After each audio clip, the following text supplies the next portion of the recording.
I'm 10. Okay, and what school do you go to? Forest Park Elementary School. And what grade are you in? 4th grade. Okay. Now tell me, what book do you have for us today? I have Captain Underpants and the Attack of the Talking Toilet by Dave Pilkey.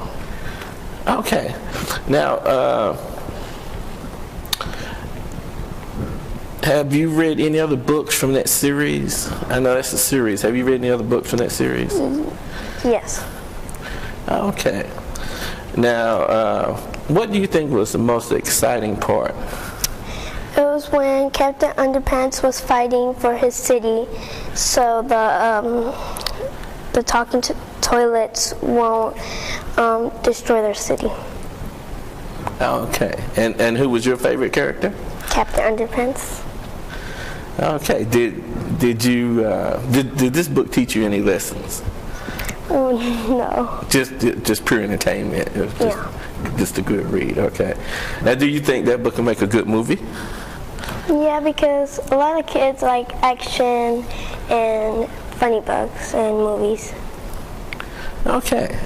Would you recommend that book to your classmates? Yes. All right. Now tell me, where is your most favorite place to read?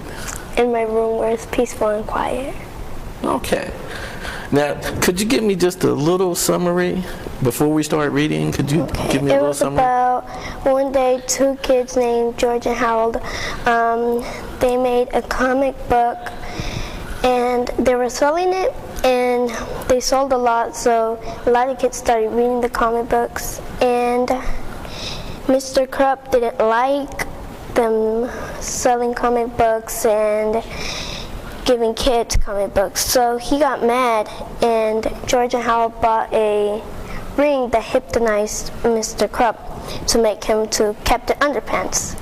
So they hypnotized Mr. Krupp, and these toilets were there when they hypnotized Mr. Krupp to Captain Underpants, and Mr. Krupp tried to save their city. Okay. All right. Now, the students hypnotized Mr. Crump and turned him into Captain Underpants. Yeah. And the toilets were there, and they came to life and tried to take over the city.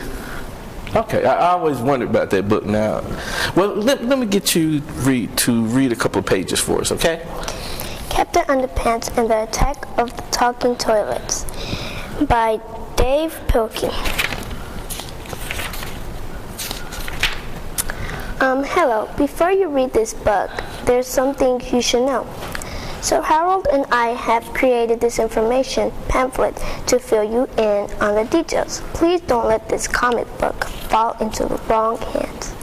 The top secret truth about Captain Underpants. Once upon a time, there were 2 cool kids named George and Harold. We are cool. Me too.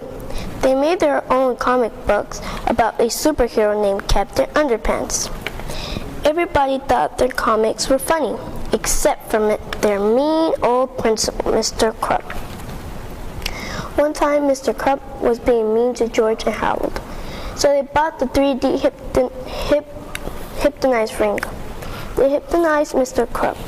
I will obey. Then they turned him into Captain Underpants.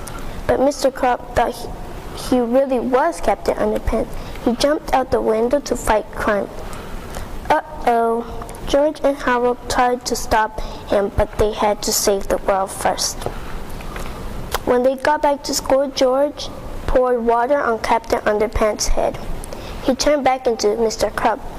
But something was wrong, because now, for some reason, strange reasons, every time Mr. Krupp hears somebody snap their fingers, he turns back into Captain Underpants. So whatever you do, please don't snap your fingers around Mr. Krupp. Please, please, please, don't snap those fingers. This has been a public service announcement from George and Harold. George and Harold. This is George Beard and Harold Hutchinson. George is the kid on the left with the tie and the flat top. Harold is the one on the right with the t-shirt and the bad haircut. Remember that now. Depending on who you asked, you'd probably hear a lot of different things about George and Harold. Their teacher, Miss Ribble, might say that George and Harold were distributive and behaviorally challenged. Their gym teacher, Mr. Meaner, might add that they were in serious need of a major attitude adjustment. The principal, Mr. Krupp, would probably have a few more choice words to include like sneaky and criminally mischievous and I'll get those boys.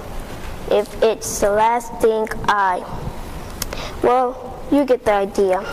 Okay, well, I want to thank you for that.